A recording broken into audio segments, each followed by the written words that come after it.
Hello and welcome to the Limitless Podcast. Welcome back. I am so glad you're here. And if you are new to this podcast, I want to welcome you. My mission is to mentor and guide women to uncover the truth of who they are in every single relationship in your life. And that self-realization of who you are, understanding yourself, and learning every piece of your journey and loving it is the way, my friend. That is the journey. And when you can understand and love yourself, you truly are limitless. And so I wanted to say in every relationship, because there has been one relationship that I've been avoiding talking about on a deeper level. And that relationship is marriage. So I've had so many people over the years ask, would Mark and I ever consider doing a conference on marriage? Would Mark and I ever consider coaching on marriage and so forth? And it wasn't because I didn't want to. It was just because of the timing, I think, was not right. And to be quite honest, I'm a former perfectionist, and a perfectionist, if everything is not perfect, you think you don't have the skill set in order to give people some information. But over 32 and a half years of marriage, we have a lot of skills. We have a lot of things that we have worked through. And now's the time. Now's the time to do a program on marriage. Now's the time to really talk about it. And so I put out an Instagram post just to see how, what kind of interaction it got, and it just blew up. So many women were saying, we need this, you need to talk about this. And so a program is coming. So stay tuned. It will be available in Becoming Limitless community. So if this intrigues you, just stay tuned with me first part of the year. You can join that program at any time. Right now, we're going through goal setting. So marriage, very interesting topic. And I want you to understand this is not a story, what I'm going to share you about a perfect marriage. Because in 32 years of being married, we have had highs, lows, ups, downs, really, really dark times, but really, really magical times as well. And we have grown together. There were times when maybe he wasn't growing as much as I was growing, and maybe he was growing more than I was growing, et cetera. But the evolution of your marriage should always be the growth and evolution of each individual. And there have been many dark times when we didn't know we were going to make it through. But by the grace of God and our commitment to each other, here we are, 32 and a half years later. So I'm going to share something that's a little bit profound. And I want you to stick with me on this piece, because when you really understand this concept and you can really look at your marriage from a different place, it has changed everything for Mark and I. Absolutely everything. And the reason why we had some very, very dark times, everybody does. So nobody's immune to that. But it's because we would trigger each other. He would trigger me in something, and I would trigger him in certain things. And how do you know you're triggered? It's when you feel that, just that energy inside of you that just wants to come out, and just anger. That is a trigger. And a trigger is something in you subconsciously that needs to be healed. That's what a trigger is all about. And there's some story that you have told yourself at some point in your life, and it plays out in your marriage. So what I want to talk to you today is about how you can see your marriage from a different perspective. And I want you to hear what I just said. I didn't say, I'm going to teach you how to change your husband, because I think that's what we all would like. Like, if you could just change him to where he could really understand me, all would be well. Okay. That's not the goal. So here's how the story all started. The story all started because there's a message out in the world that says,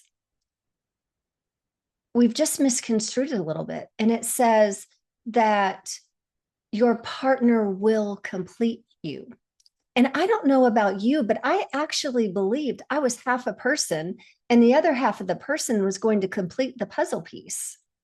And that's really not what happens. Our spouses complete us, but not in the way that we think. We are drawn to our spouse subconsciously because they are there to heal our inner wounds and help us grow. They are drawn to us subconsciously because we are the ones to help them with their wounds and grow. Now, not as counselors. I want you to understand that. Not as counselors, but they are there to trigger us to learn exactly what it is within us that needs to grow. And if you can understand that concept, you'll kind of understand, look at your disagreements, your arguments in a completely different way, So let me tell you a story about what I'm saying about this. So Mark and I have for years and years felt one of my core wounds is I'm not important. And sometimes that comes off as I'm being dismissed. So he's just dismissing me, or I'm not important. So those two kind of play hand in hand. And there have been several times when we've had conversations about feeling not important or feeling dismissed. And it was a trigger. It was definitely a trigger for me. And I was wanting him to change his behavior.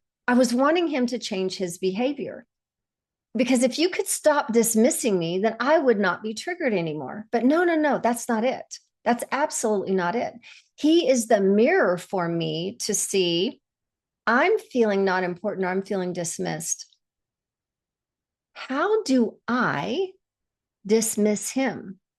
How am I making him feel less important? So basically, he's a mirror. So my actions 100% of the time, when I'm triggered by something, I am absolutely doing the same thing for him in his life.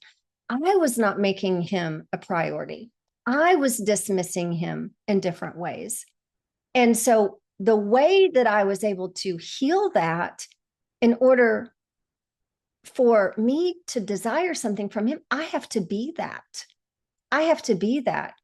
And so once I started understanding that is a wound in me, but I'm doing the same thing to him. And my actions started to change. I'm going to make him feel important. I'm going to stop dismissing his feelings, stop dismissing his needs, because mine aren't being met. So I'm going to dismiss his. So I chose to do it differently. Obviously, I talked to him about, this is how I feel when you do this, because perhaps his actions are not right. It was very true in certain situations. It was very true. But I needed to be the one to take a look in the mirror. He's my mirror, and see what is it that I am doing here. It's like, don't judge a person. Look at the haystack in your own eye, the something like that. I don't know why I'm forgetting that right now. I've said it a bazillion times, but don't be so quick to point to somebody else. Look in your own eyes. And that is what that scripture means.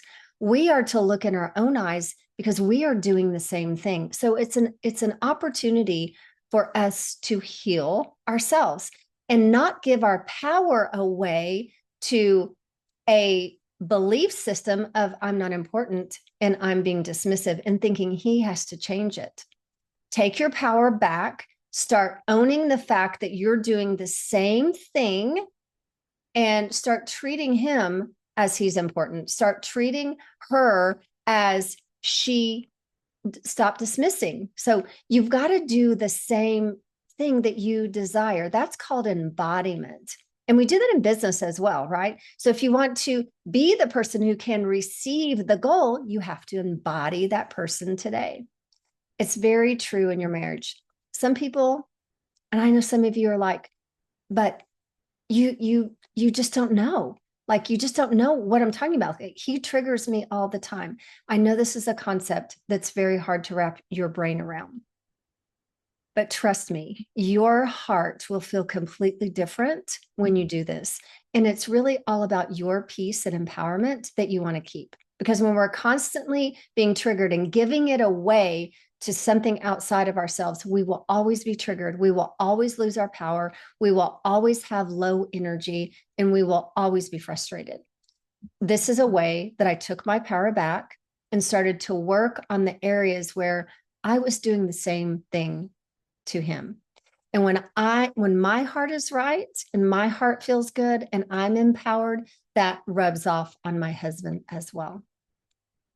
So when two whole human beings come together, my friend, that is happily ever after. Happily ever after.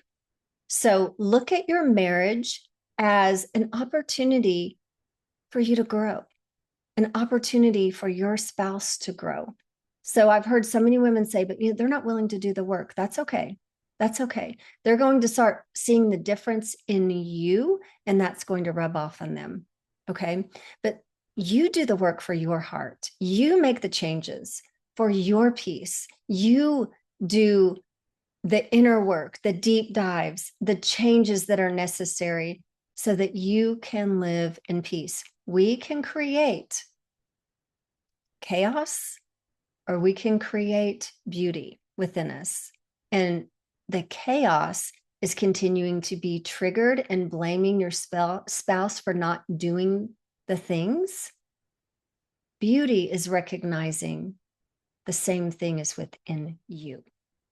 Same thing is within you. Have a blessed rest of your week. I love you, and I'll see you next week.